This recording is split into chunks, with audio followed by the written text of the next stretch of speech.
안녕하세요. 경희사당의 강경입니다. 오늘은 붓으로 공부하는 법으로 오랜만에 영상을 올립니다. 물고기 어자에 대해서 한번 하겠는데 구독자님께서 댓글로 한 2번 정도 물고기 어에 대해서 정리 좀 해주세요 하셨는데 이제야 올립니다. 잘 보고 계시나요? 자, 물고기 어 들어가는 한자 정말 많을 것 같은데 물고기 이름하고 좀 관계된 것들을 좀 모아봤습니다. 끝까지 함께 하시면 물고기에 대해서 다 아실 것 같습니다. 함께 하시죠.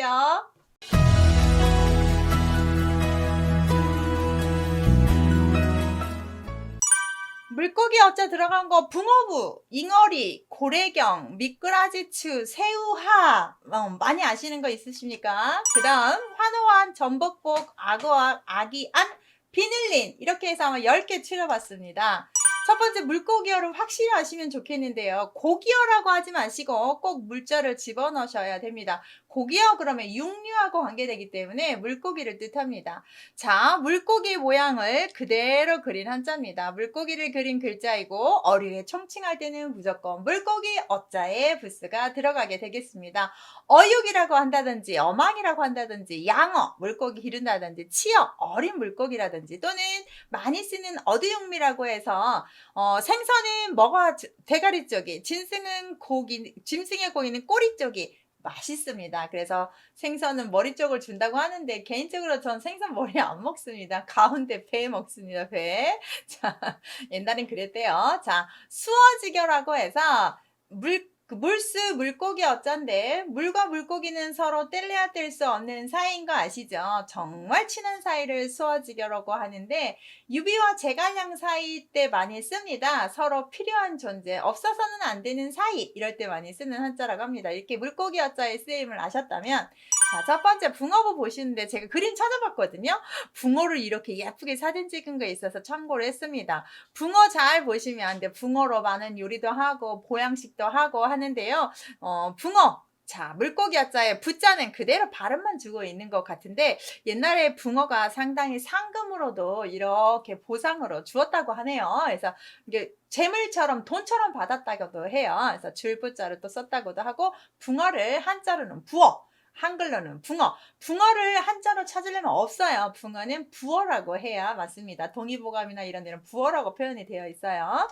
두 번째 잉어리 보시는데 붕어하고 잉어하고 구분이 약간 잘 되시니까 저는 낚시와 물고기에 잘 몰라서 못하겠어요. 비슷한데 이건 구분이 해죠. 이거는 서양 이제 붕어처럼 우리 관상용으로 보는 이런 잉어는 알겠는데 이렇게 잉어는 아까 그 붕어랑 좀 비슷비슷하더라고요. 저는 자 물고기 어자의 마을리 마을에 아주 많이 살았다고 해요. 그래서 마을리의 발음도 하지만 이렇게 또 썼다고 하네요. 그래서 잉어는 잉어 이렇게 해서 또 한자 찾으면 없고요. 이어 해야 합니다. 잉어 리자입니다. 공자의 아들 이름이 리예요. 그때 이가 한자 쓰거든요. 그래서 잉어 이렇게 한자가 있습니다.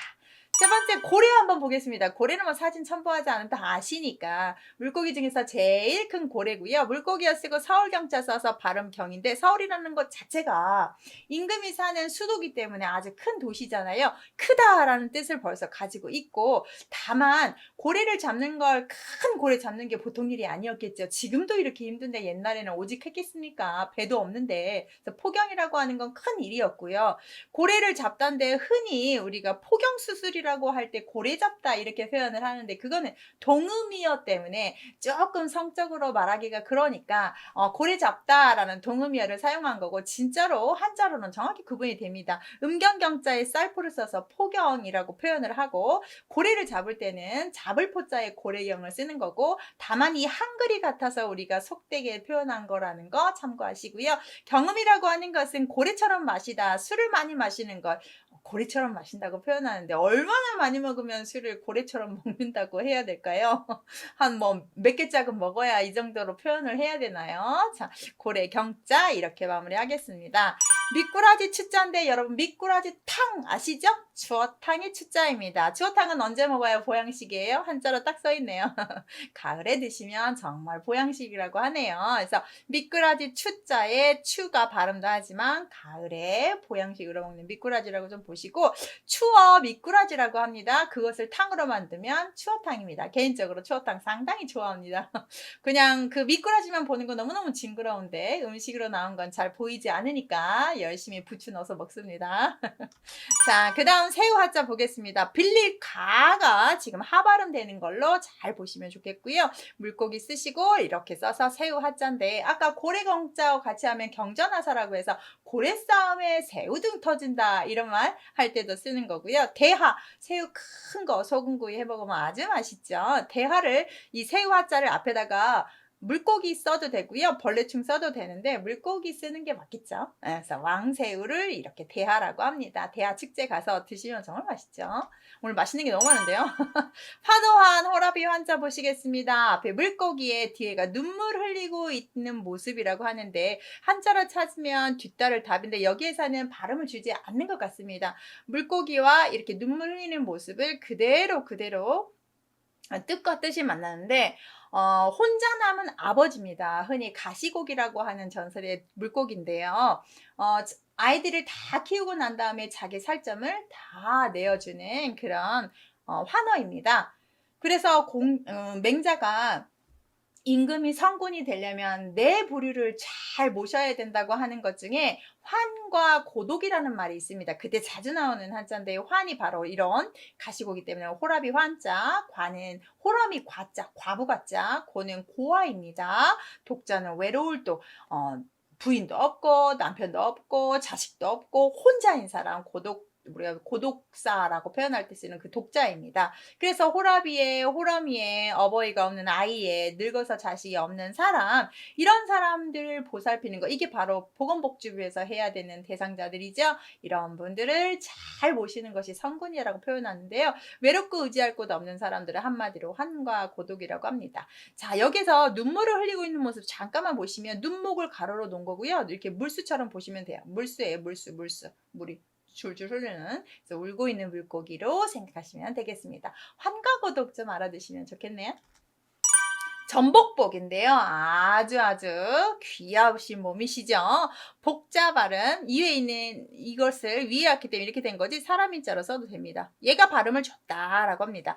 전복 먹으면 기운이 돌아옵니다. 그래서 돌아올 법 그렇게 해석하시면 좋습니다. 기운 돌아올 때 먹는 게 뭐라고요? 전복. 뭐 오징어탕 해서 할 때도 먹고 고기 넣어서 할 때도 삼계탕 할 때도 해물탕 할 때도 전복 맛있죠. 개인적으로 저는 전복죽을 좋아합니다.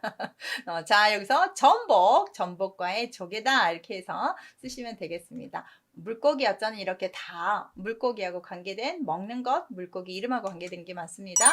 악어 볼게요. 물고기과고요. 악자인데 악어 하면 여러분은 생각나는 신체가 입이죠. 입. 그래서 놀랄 때 입을 크게 벌리는 것처럼 입이 큰 악어를 뜻하게 악발음도 되지만 입 벌리는 모습이고 눈 두 개고 악어 같이 생겼지 않나요?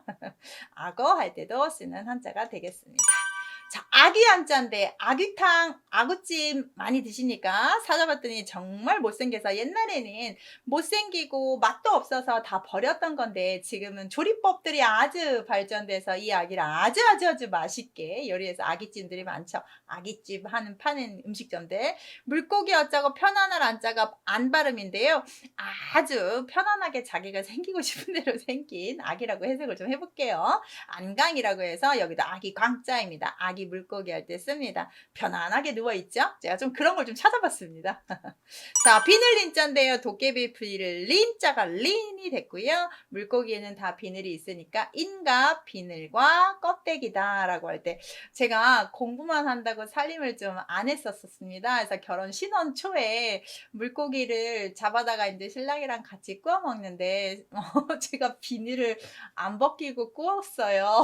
그래서 우리 고기 먹을 때 비닐 띄면서 먹었던 신혼 초가 기억이 나는데요. 그 뒤로부터는 생선은 잘 이렇게 다른 분이 해주시고 저는 그냥 요리를 많이 안 했답니다. 이게 좀 창피한 이야기긴 한데 그때부터 이제 생선하고 조금 멀어졌던 기억이 있습니다. 인가 비닐 하는 게 생각나네요. 자, 물고기였죠. 이렇게 정리해봤습니다. 감사합니다.